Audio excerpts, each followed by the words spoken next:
The question of what makes a man is more confused than at any other time in history.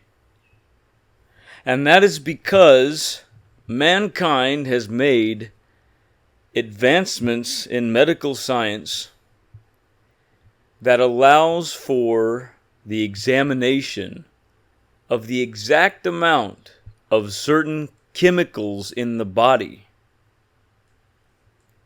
Chemicals relating to things like sex, biological sex, and gender identity.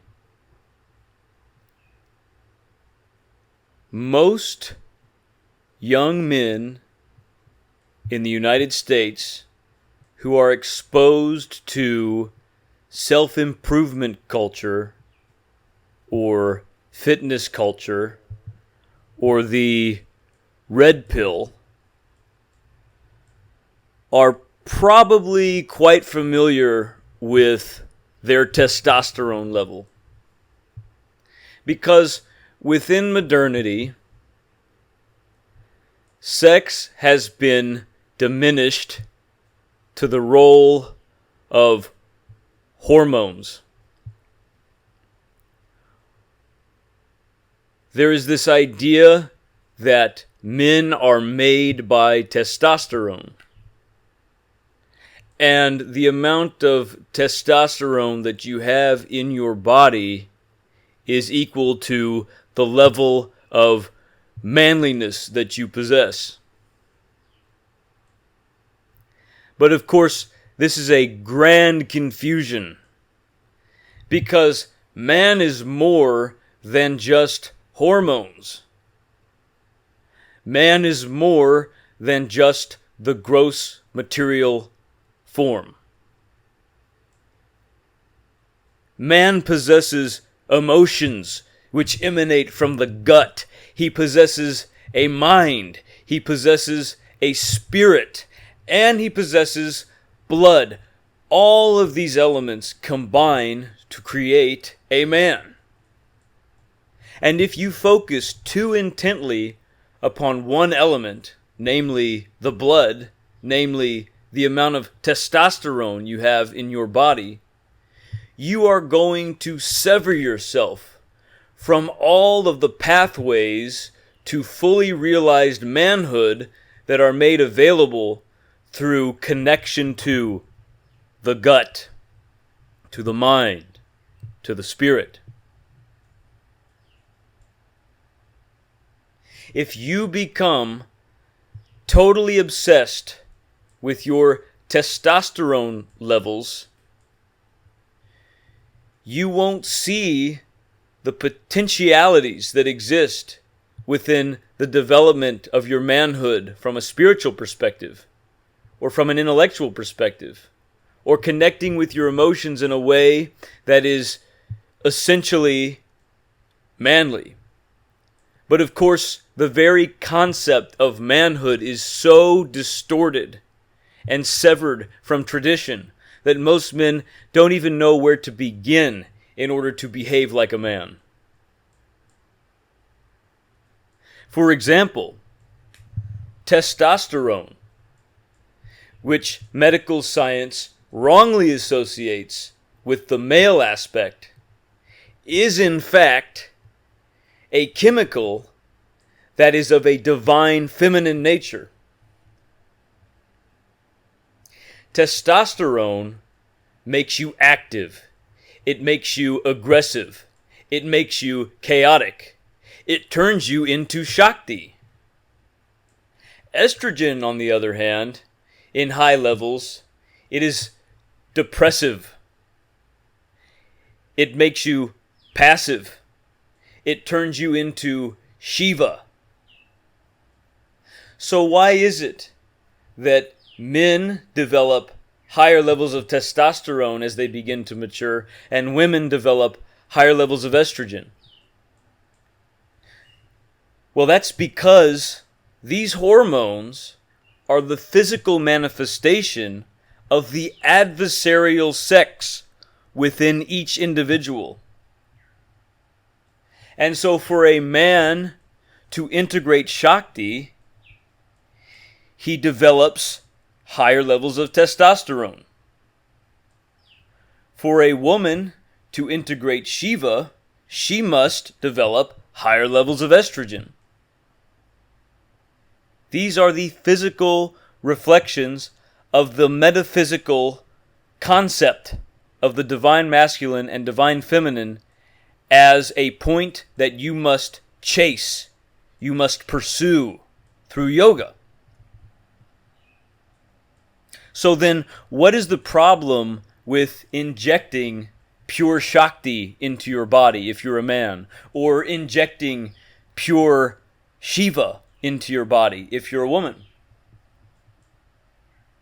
The problem is that you are placing too much energy in the gross material form, and you are interfering with your dharmic expression. Now, of course, there are rare examples of individuals who would benefit holistically from injecting testosterone or estrogen, but the vast majority of people who inject these hormones, including people who do it in order to change their biological sex, men who inject estrogen into their body in an attempt to become a woman, all they're doing is injecting pure Shiva, pure divine masculine energy into their body. They are not undergoing a process of transforming into a woman. Instead, they are becoming this chimera of confusion. The same goes for women who inject testosterone. This is not a yogic connection to the divine masculine or divine feminine. Now, can you connect to these other states, the adversarial state of your biology, without utilizing hormones? Yes, of course you can. You can do this through physical practices.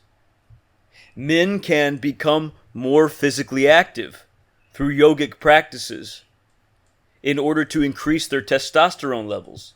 And they do so in natural balance with their dharma, with their nature, the nature that they were born with. The same can be said for women. You can form healthy balances of these chemicals within the body if you live a healthy lifestyle, if you become yogic. But it's not just about the biology. It's about connecting with the divine feminine and divine masculine elements in all aspects of the self. Through your emotional expression, through your passions, pursuing those things that you love. Maybe you're a man who enjoys passive activities, and so you're going to put more weight on the divine masculine aspect.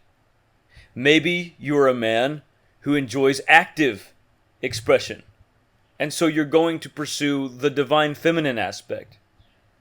Either way, you're going to realize your dharma if you follow your passion. And no one path is superior to another. So long as you are acting in accordance with your nature, you are living dharmically. The same can be said for the mind.